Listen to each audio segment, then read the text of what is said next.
O Livro dos Médiuns, segunda parte das Manifestações Espíritas, capítulo 4 das Manifestações Físicas Espontâneas.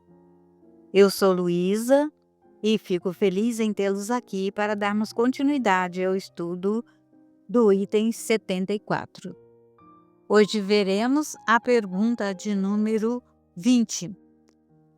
Kardec pergunta ao Espírito São Luís: as pessoas qualificadas de elétricas podem ser consideradas médiuns? Resposta: essas pessoas tiram de si mesmas o fluido necessário à produção do fenômeno e podem operar sem o concurso de outros espíritos. Não são, portanto, médiuns no sentido que se atribui a esta palavra, mas também pode dar-se que um espírito as assista e se aproveite de suas disposições naturais. Nota de Allan Kardec. Sucede com essas pessoas o que ocorre com os sonâmbulos, que podem operar com ou sem o concurso de espíritos estranhos. Vejamos agora o que comenta o espírito Miramês a respeito desse item e desta pergunta na obra Filosofia da Mediunidade, no volume 2. Ele diz que as pessoas elétricas, que não são muito comuns, mas com quem de vez em quando deparamos, não são propriamente médiuns no sentido que usamos tal palavra para denominar os instrumentos para os espíritos se comunicarem. No entanto, elas podem servir de instrumento acompanhadas de espíritos, como todos os seres. Quem não tem seu anjo da guarda e os espíritos simpatizantes?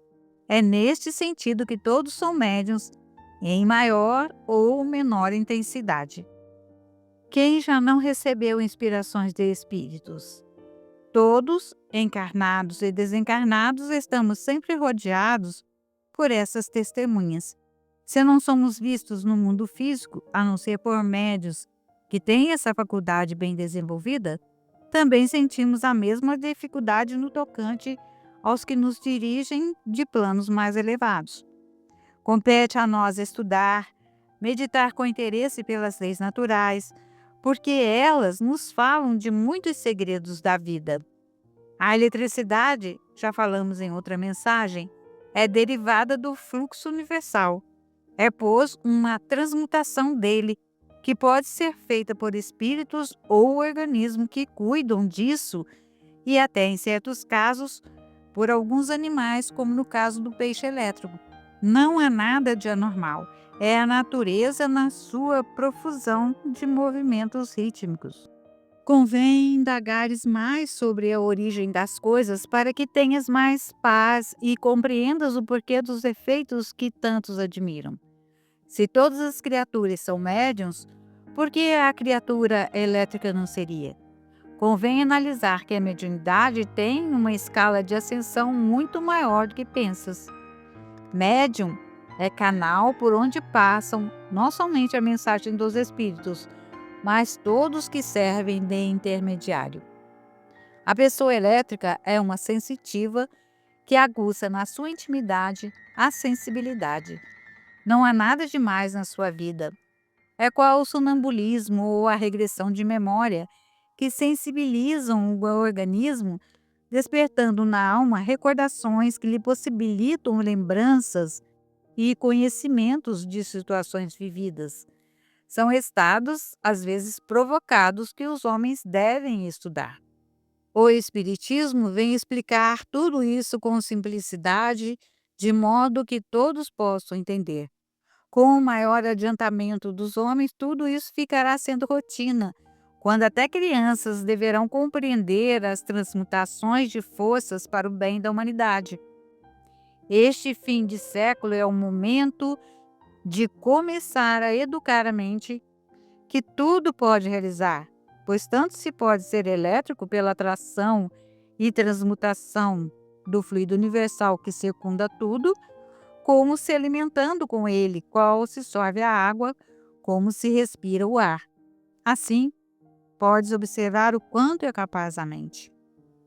A doutrina dos espíritos se serve da mediunidade para revelar e fazer o homem conhecer as verdades mais acentuadas, inteirar-se da misericórdia de Deus, a mostrar constantemente que ninguém morre, que a vida continua depois do estado chamado morte, que os espíritos podem se comunicar com os chamados vivos, mostrando igualmente a lei da reencarnação que vigora em todos os mundos.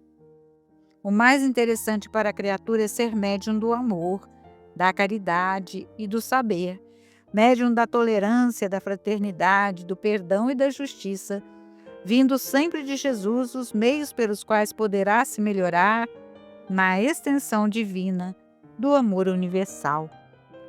Comumente, os encarnados desejam ser instrumentos de espíritos ilustres. No entanto, quando chega a necessidade de educar seus instintos e disciplinar seus impulsos, e quando a cruz começa a pesar em seus ombros, com os testemunhos que deverão dar, desistem da mediunidade. Ela, com Jesus, não é canal de sensações físicas, é luta permanente para ascender à glória da consciência na iluminação da vida. Ser médium de comunicação com os espíritos é o princípio, é o mais fácil. A plenitude da faculdade mediúnica é ser médium da harmonia divina, a irradiar dentro e em torno de nós, como sendo o sol de Deus acendendo em nossos corações, aos quais Deus quis dar a conhecer qual seja a riqueza da glória deste mistério entre os gentios, isto é, Cristo em vós, a esperança da glória. Colossenses capítulo 1, versículo 27. A mediunidade iluminada, seja ela qual for, educada no Evangelho de Jesus, é, pois, a nossa grande esperança de libertação espiritual.